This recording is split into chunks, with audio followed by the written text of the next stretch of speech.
Purposely. Your life, God's purpose. Listen at onpurposely.com. I'm Julie Lyles Carr. This is the AllMomDoes podcast on the Purposely Podcast Network, and this is a historic episode because this is our 300th episode. I cannot believe it. And in just a handful of episodes, we're going to be rolling into our 7th season, which is mind-blowing as well.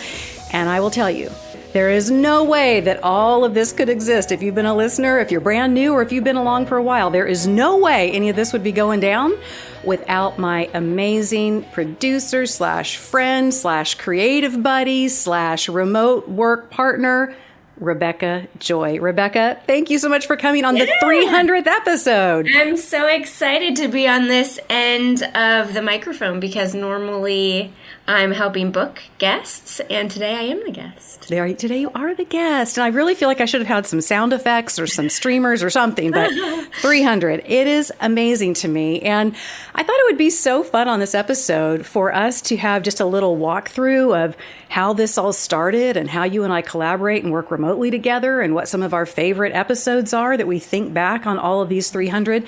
But before we get to that, I want the listener to know a little bit more about you. And so when you hear me say things like, be sure and check out the show notes that Rebecca puts together each and every week, this is the Rebecca. When you see social media posts showing different people that we're going to have on, Rebecca helps put all that together. If you listen to God on the Go, which is another podcast that we've recently released together, Rebecca's all up in that as well. And so this is the Rebecca. So, Rebecca, tell the listeners where you are in the world, a little bit about your life, all that kind of stuff. Yeah, I am in Seattle, so you might think rain, but it's actually been a beautiful summer and fall of lots of sunshine out here. I am married to my husband, 18 years now, and we met at Walmart, which everyone thinks is going to be like this really fun romantic story, but really we just worked together there.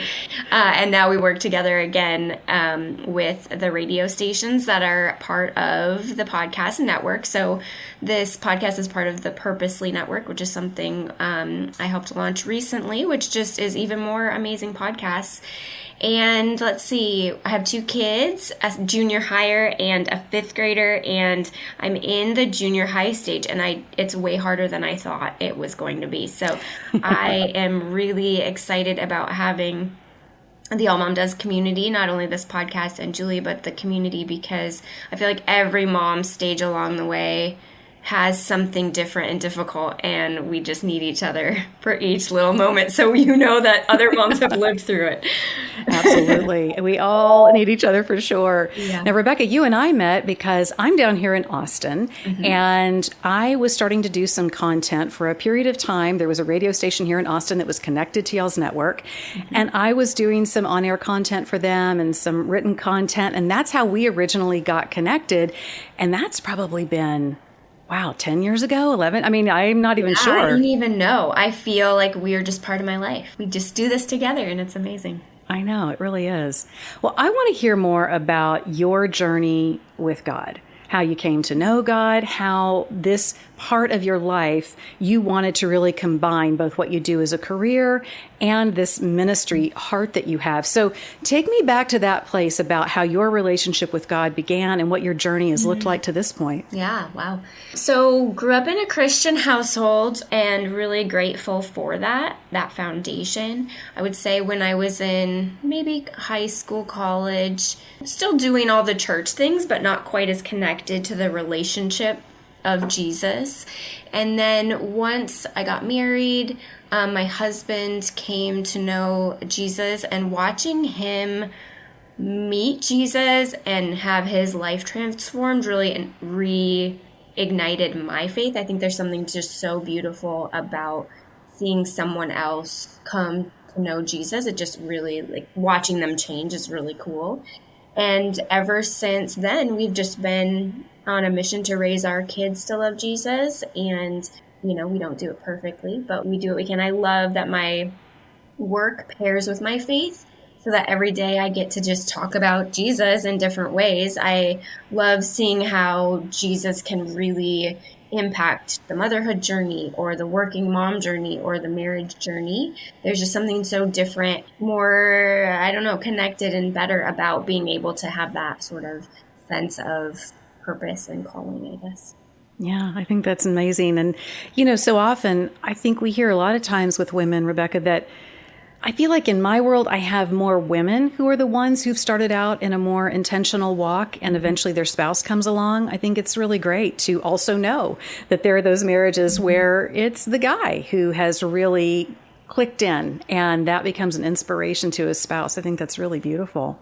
If somebody needs an on-ramp, go find a church that has an alpha program, because that's all about asking all your questions. And God can handle your questions, the Bible can handle it, and it was inspirational to us. I love that place of starting with questions. I think a lot of times we are too quick to shut someone down when they say, I've got a lot of questions, and we try to show up with really pat answers. There's such value in just letting someone ask their questions and get it all out. And to be honest, when you don't know, to say, that's a tough one. I don't know the answer to that. And to let that sit and be okay with that. What a beautiful thing. And we forget about that having such power. Now, for you and I, we have been, long before it became fashionable during the pandemic, you and I have been a remote team. We have been working in the hybrid space for a long time together, doing all kinds of creative stuff. What do you think has led to that being really successful for us? Because I know there are people today who are really trying to parse out how much they're going to be in the office and how much they're not. And can you make remote teams work? And Rebecca, I hear opinions on all sides. All I can speak to is just knowing that for myself, I actually do a lot of remote work with a lot of people, and I love it. And it's worked really well for me and worked really well before we even hit the necessity of it during the pandemic. What's it been like for you? What do you think is the secret sauce that helps us make all this work? Yeah, I love it. I spend half my time in the office, half the time remote, and then the majority of my AllMomDoes and Purposely are relationships like this that are remote. And I think the key has been organized processes for us, creating those, Dropbox or Google Drives, and then intentionally being in touch with one another. What I love is when we get on the call and have that brainstorm session and just dump it all out and then kind of organize it from there. So communication, systems, and trusting each other. I think there is something to be said for I need to put together a team that you can trust and a team that you can hand something to and they're just going to run with it. But I think being remote is really fun. Yeah. And, for a lot of women, I think being able to work in the remote space is so powerful because the gap still exists between what women are doing and some of the mental load that we carry. And I hope that changes are coming. I think there's some changes that are coming to that. I see some younger marriages that are really doing a beautiful job sharing some of that load. And yet there is still this gap. And so for women who can work in the remote space, boy, does it really help. I think it's just really powerful to be able to do that. Now, how do you go about, I know how you and I kind of have a process for evaluating which guests and the topics that we're going to be talking about. And I think over the years, we've really honed that even further. We just know that there are certain things that don't really fit what our audience needs. And there are other things that we're going to get multiple perspectives on because we know it's something that keeps showing up. But in addition to this podcast, you are also looking over and helping develop content for all of these different channels for the brand AllMomDoes. And that is a website and it's a series of bloggers who contribute to that. It is the social media part of things and it's also the podcast. So what inspires you? What begins to catch your attention where you think, what? I think this could be something good for our readers, for our listeners, for our audience. How do you do that? Yeah. So the first thing I do is kind of think about what people are going through in the world, what's happening in the moment. So I think a lot of what we're doing is really speaking in the moment to people, working side by side with the radio stations. We're all about creating something that you need right now for today. And I think that is really important. So seeing the general sense of what's going on social media or what's going on in the news and how do we speak hope and encouragement into that space. And I think another thing is just talking to other moms, seeing what other moms are going through and being aware of kind of the emotions they have, and then taking that, and sometimes you and I will brainstorm it, or I'll brainstorm things in the office. And then one thing that I've really started to do is just praying over certain topics. And it's interesting, we were talking about we're starting to talk about the book of Acts in church. And this, I can't remember it's in the first part of Acts where Jesus comes back and the disciples are super excited and they're ready to like go out into the world. And he says, just, wait a minute. And so they're having to just sit.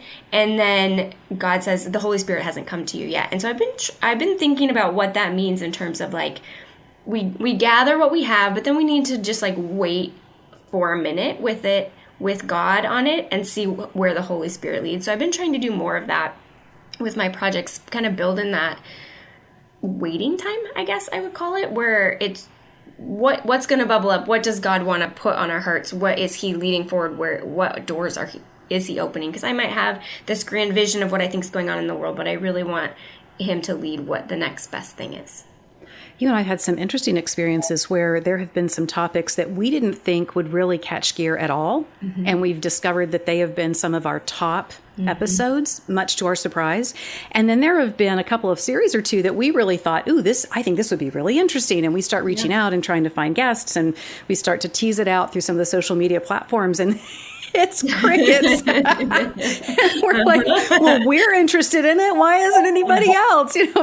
But that has been really powerful to take a step back, that pause, like you say, and just check in to see if this is something that we feel like either God's leading us to talk about, or it's something that our audience is saying they need, or not, and being willing to pivot in that way. It's one of the things that I do love in the podcast space. And in conjunction with the other channels that AllMomDoes have, I think we have a really unique ability to get feedback real time in a way that a lot of podcasts aren't able to, because we've got this whole social media platform for the brand in general that comes back in, tells us what they think, all kinds of things that are really, really helpful in terms of us being able to really think through, okay, where is our audience living and what do they need to hear? One thing I think that's been very interesting for you and I is when we started this back together 7 years ago, I think all 8 of my kids were still in the house. You had little bitty children. Yeah. And we have been walking this together, and now I've got some of mine launched, and now you've got one in junior high, which is mind-blowing to me. And I feel like while we still have an audience of women who are finding us who are expecting that first baby, I also feel like our audience is continuing to come along with us, which I think is really exciting. We had a lot of activity and engagement around a podcast episode we did about when I became a grandmother and my feelings about becoming a grandmother and the complexity of that. What do you see in terms of the way our audience is still coming alongside? Do you think that we should continue to talk about all those launches and those stages after you've kind of got your kids raised immediately in your household, but you're still a mom? What are some of the things that you're hearing within the community? Because in addition to the podcast, we also have a whole, little community that's been walking this motherhood thing together. I am really passionate about all the stages of motherhood really feeding into one another. So I really think young new moms need the experienced mom who's done it. I really think the experienced mom who's done it needs the young mom. Like, we need all of the different perspectives to remind us either where we're going, that there's something great, or that we need to be reminded of, look at how far I've already come. And so I love that we can cover all aspects of it. I think it's interesting. I consider myself to be kind of in the middle mom stage, where it's like I didn't just have babies, but I'm not launching them, and I'm just in this middle. And so I get to speak both sides, I guess, kind of speak into me a little bit. And I just love that. I think that there is a hole in the world a little bit for teen moms. I feel like there's just not a lot of content out there that I found, and so maybe there's something to be said about doing more there. And then I find a lot of reaction when we do content for the moms that are launching, and how to invite their kids back in when they are launched, so you have that open communication. I think moms really want to develop that right relationship with their kids, and it's hard when you're launching them and they're getting married and they're creating their own systems. How do you create that open So I think all the things, I want to do all the things. And so yeah. I think it's beautiful. Same. I agree with you. I think there is a deficit in content for moms with teens. It's almost like we hit a certain point and then we kind of bail out. And I don't think that's intentional. I just think it's so hands-on when they're little and you've got so much going on that when you get to those teen years, I don't know if it's a level of sort of parenting fatigue, parenting content fatigue. I don't know. But I agree with you. I think we need more. And here's the other thing I noticed too, Rebecca, is, I feel like with my first 4, when they came into teenage years, and this is a generalization, but when they came into teenage years, in many ways, I feel like I was dealing with different issues culturally and topically than I am with these last 4 that we are in the process of all getting launched. And that really surprises me. It almost feels like to me there are things that stay a little more continuous when it comes to having little babies and toddlers and the way that we can do things, because we have a little bit more control over what they're being exposed to, who their friend group is, all those kinds of things. And when they hit the teen years, the waves of what's happening in the culture, both good and bad, wow, that really comes alongside in a way that you have to stay so aware.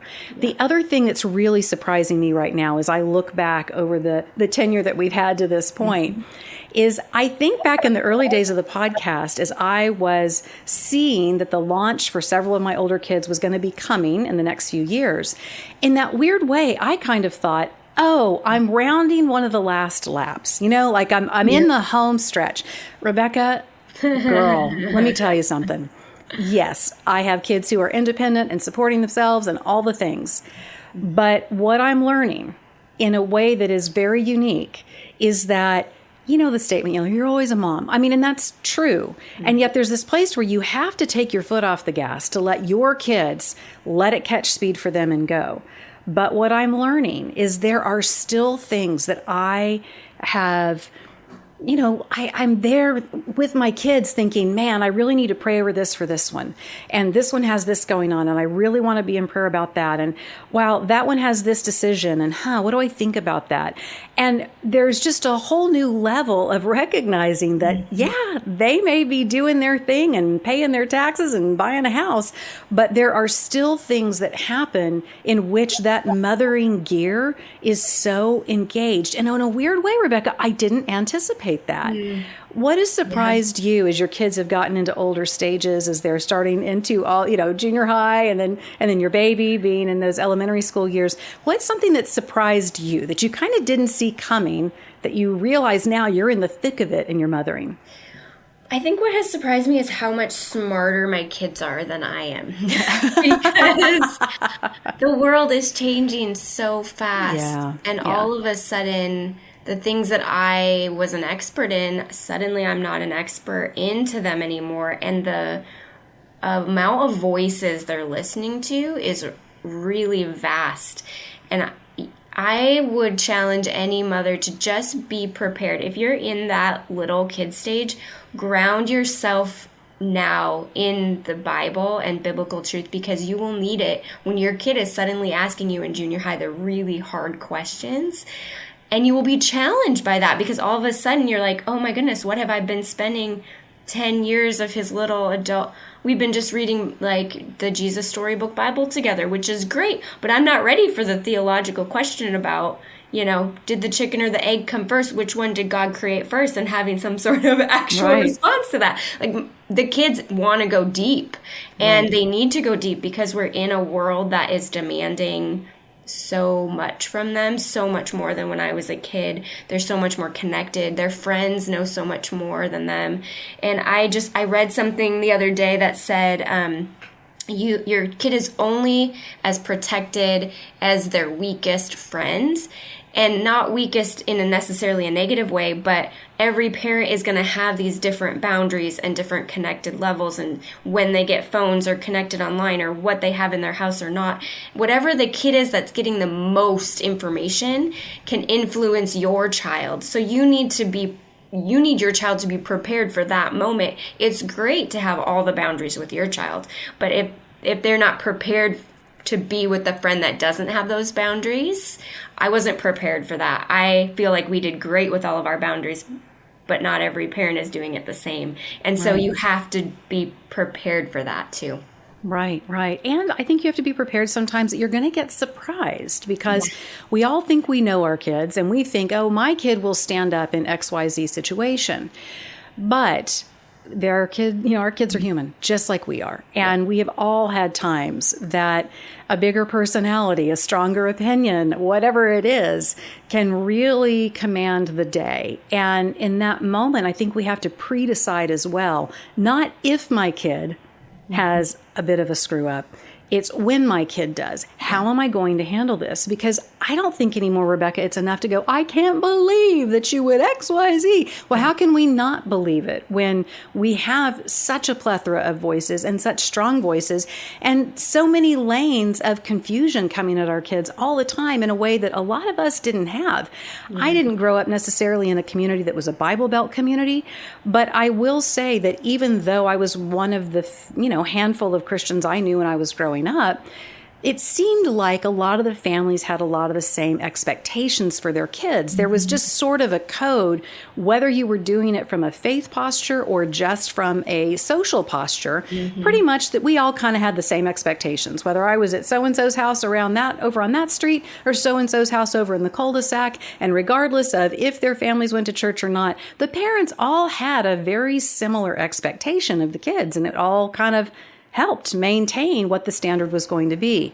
Today, you cannot count on that, and you cannot count on it with even the families in your church, and you can't count on it with friends online. Like, you just don't know. And you will have those outliers every now and then where things align a little more closely, but more than likely, your kids are going to be involved socially, even if you're sending them to a private school or whatever, in situations where the families just simply have different standards. And so I think we have to be prepared for those times and practice a little bit what our response is going to be when our kids hit speed bumps, because it's not going to be enough to say, I can't believe you would do this. We were at I think it was a junior high thing at church, and they were talking about how our kids need 7 trusted adults in their life that they can go to. So we're beyond the I just need mom and dad to turn to, because guess what?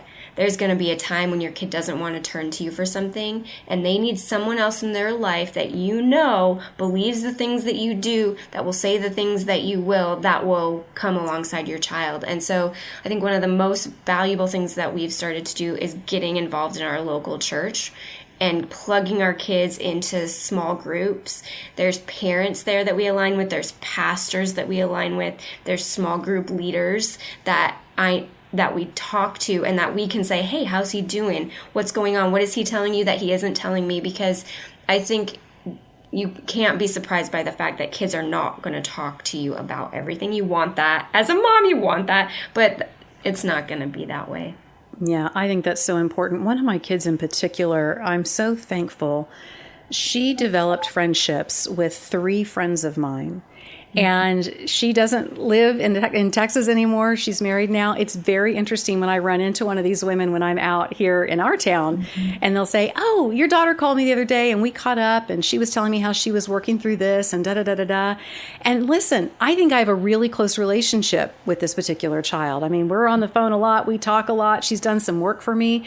I cannot tell you, Rebecca, how it blesses me to know that she also has a little bit wider community of other women I align with who speak into her life in specific ways. It's a really beautiful thing. And so I'm with you. I think we need to cultivate that in our kids. It's so good. We want to hold so tightly, and I want that. I want to hold my kids so tightly. But I'm really learning as I get older with my kids is that God really, you have to hold them with open hands and surround yourself with the people that are going to help bring them up to their full potential. And holding them too tightly really stifles that. Yeah, it really can. Okay, now I want to take a bit of a right turn. I'm going to go back to the 300th episode celebration theme. Yay! And I want to hear, because you, my friend, of all the listeners, of all the things, listener, if you're someone you're like, I think I've listened to every episode, we love you and thank you. And I'm talking to someone who literally has listened to every episode, sometimes multiple times, to get the transcriptions correct and to make sure that she's got all the notes and the show notes for you and all the things. Rebecca, you definitely have the most faithful listener t-shirt. So I want to hear about a couple of your favorite episodes and why. Well, this one might surprise you because I can't necessarily remember all the things in the episode, but I loved how the episode came about, and it was the one with Bob Goff. Yeah. Because we really wanted to get him, and we got an email from his publicist. I think that he has like a 10-minute window, and you were out and about, so it was like on your cell phone, in the street, I don't even know, and then a backup recording. It was like the craziest thing, but we pulled that episode off, and you always know it's going to be good when it's Bob Goff. So that one is just one of my favorite lessons of be flexible and be ready for anything and everything. Yeah, that one's way up there for me too. First of all, just because of the context of the conversation, it was such a great conversation. It was one of our earliest ones, I think, too. It was, and it was one of those moments where we had to absolutely improv on the fly because it's the wildest thing. Like they'll just call you out of the blue and go, "Hey, Bob can talk. Do you want to talk?" And you're like, "What can?" Yes. And you're trying to send online studio information. They're like, "No, his phone." And I'm like, "His phone, okay." And so we troubleshot that, and here in the studio, I basically took my cell phone and turned it on speaker and just recorded I think it was to a QuickTime file or something, Rebecca. I can't remember. Like we were moving so fast. Yeah. And the whole time I was sitting there thinking, I hope this is recording. So I'm with you on that one. I agree. Is there another one that stands out?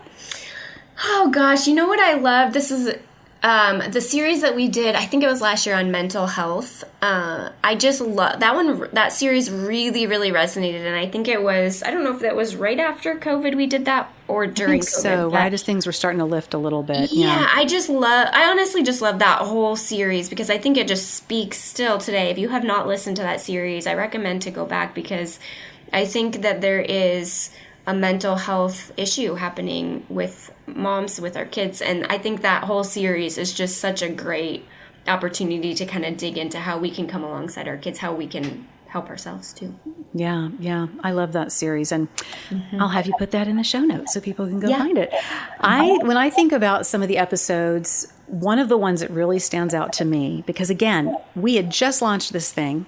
This was an experiment. We had sort of kind of talked a station manager into letting us do this to try it. And just immediately we were getting interview requests. It was wild. And we ended up getting, in like the first 2 or 3 episodes, Beth Moore. Oh, I was just beside myself. And I ran down to the radio station here to record that episode. And she was, I think, at her house that she has that's kind of out in the country with kind of spotty Wi-Fi. It was the sweetest conversation. I still think about that interview quite a bit. I loved the interview with Michael Jr.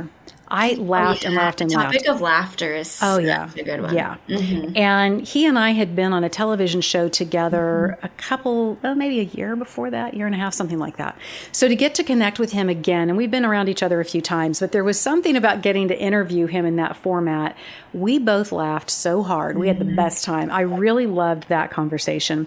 And then another one for me that was a little bit of a bucket list.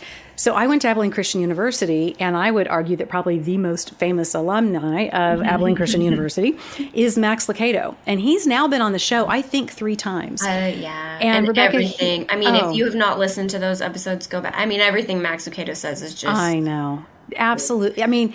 He was so gracious with his time, so gracious with me, actually took time before the interview and then would stay on after the interview and talk quite a bit. I was still at that point in vocational ministry, and he was just so compassionate and kind and asking me how things were going from the heart of someone who had also been trying to write books and do all the things and do vocational ministry in the local church.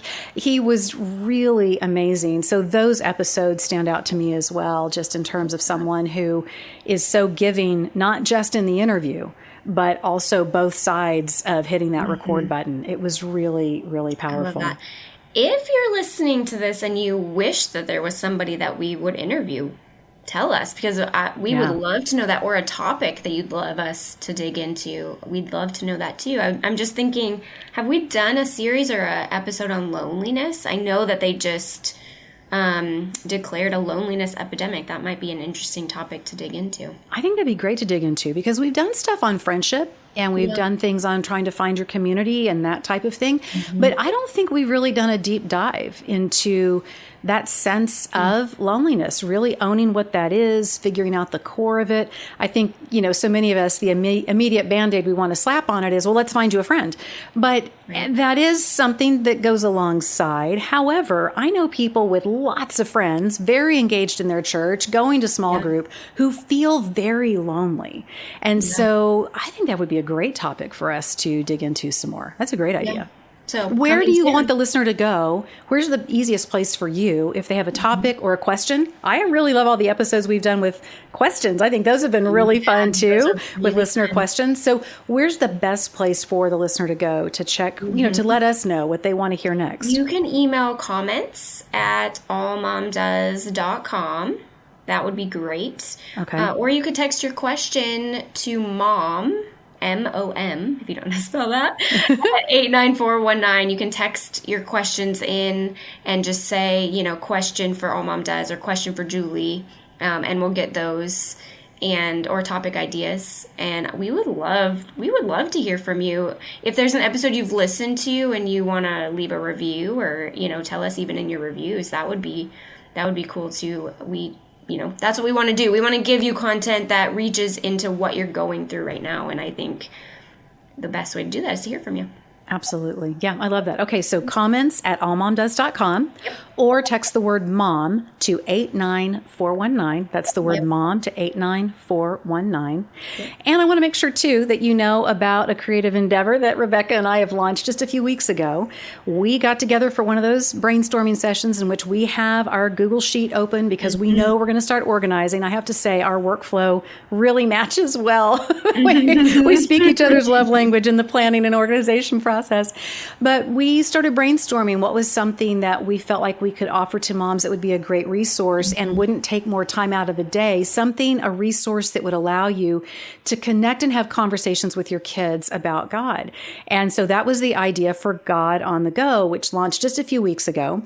And what this does, it is just maybe, 3, 4, 5 minutes of your time as you're driving your kids to school or to youth group or to practice. And it's a short little teaching on a topic that also provides biblical context for that topic with some discussion questions and different ideas. And so I would love for you to go check out God on the Go. And you can also text the word GO, G-O, to 89419, and that will get you in the loop for reminders that an episode has come out and all kinds of little freebies that we have to go with it, including discussion questions and fun facts and a memory verse, all that kind of stuff. So be sure and check out God on the Go too. The latest little brainstorm, heartstorm, hopefully spirit-led endeavor that Rebecca and I have launched. Here's my story. Here's my God on the Go story, because I make my kids listen to everything that I do. And so we were in the car. I can't remember where we were going now, but everybody was really grumpy and I think needed a snack or something, but they were just fighting with each other. And I was like, you guys, we got to turn this around. So I said, we're going to listen to this latest episode of God on the Go. So I turned it on. Right now, the series is all about new goals, new situations. Our kids are back in school, so all this new stuff. And I will tell you that 5 minutes that it was, they were very quiet in the car. And then they really had some great response to it. So if you, like me, have moments in the car where your kids are just driving you bonkers, this is a great way to insert a little more spiritual discipleship into that and kind of turn that around. I love that plug. Thank you. Yeah. That's awesome. Well, Rebecca, you are a joy. You're my Rebecca Joy, and I am so thankful to be taking this adventure with you. It has been such a ride for the last few years. So thankful for getting to do this with you, for all of your heart, your creativity, your organization, your ideas. I mean, it's just absolutely an honor. Thanks so much for being my remote podcast sis. I just love you dearly. Thanks for having me. My first ever podcast guest experience. So now I know why all guests are always so nervous.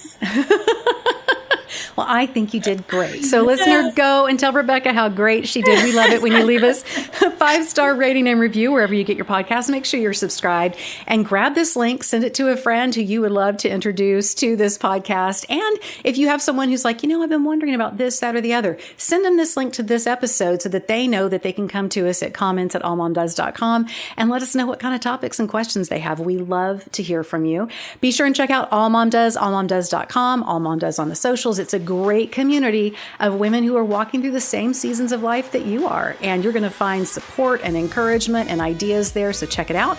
I love to connect with you too. I'm Julie Lyles Carr on all the places, all the socials, Instagram in particular. Rebecca, again, thank you so much for being here. Rebecca's going to have show notes for us with all the links and the episodes we talked about and where you can reach out to us, all the stuff. Happy 300, and here we go into season 7. Happy 300. I'll see you next time on the All Mom Does podcast.